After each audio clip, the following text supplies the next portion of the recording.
Hi everyone, hope you're doing okay. We live in very strange, unprecedented times, don't we? Where everything seems to be uncertain and there's conflicting messages coming out of all different places. So I hope you're doing okay. We thought it would be good, as we said on Sunday, to share with you our plans and thoughts about things going forward in terms of gathering together and our ministries here at Bridge. So we've taken the decision that from this Sunday we will not be gathering together. So last Sunday was our last formal gathering together as a group of people in the building.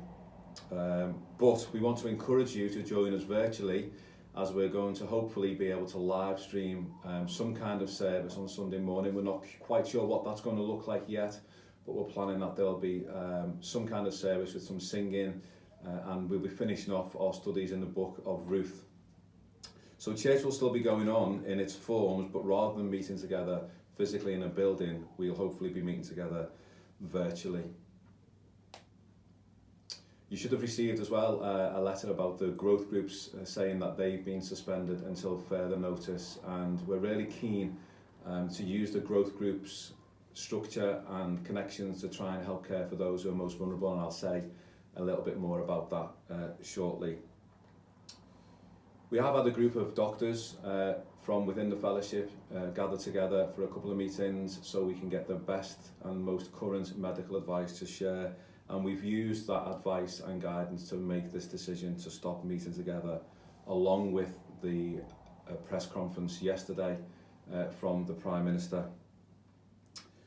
Of course, we'll never know if we've made this step too early, but we would know if we left it too late and people became infected when we could have prevented that. So that's why we've taken the step now.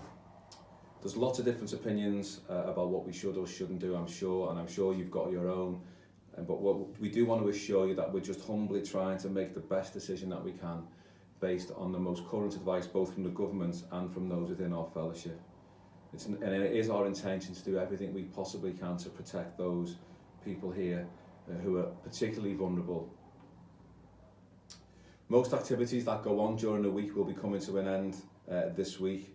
We are planning at the moment for the youth and children's work to carry on as normal this Friday while the schools are still open. However, of course, this may change at short notice. We're looking also to set up another couple of groups, maybe a tech group that can help support folks use Skype access, live streaming and YouTube and stuff like that. So if you've got some skills in that area and you'd like to help them, please do let us know. And we've also assembled a care group made up of the care team and some other folks helping with that too. So Paul Forrest and Steve Duffield will be heading that up and trying to coordinate how best we care for those in need.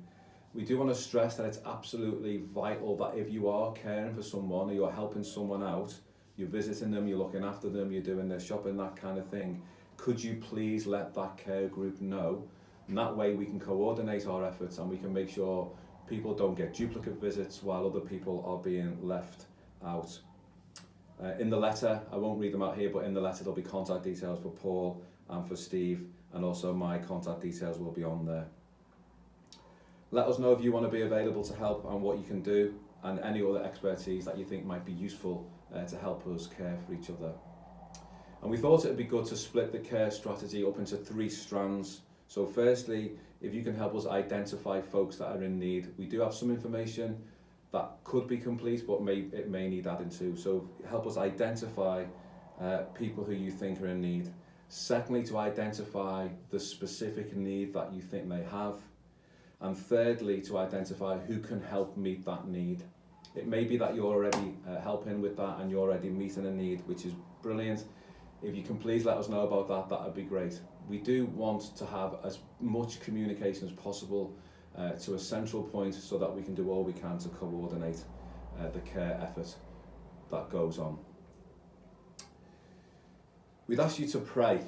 So we're suggesting that every Wednesday between 6 a.m. and 6 p.m. on the hour, every hour, we spend a few minutes praying wherever we are for the current situation. We'll be praying for the vulnerable, for those who are self-isolating, and for anyone who contracts the virus.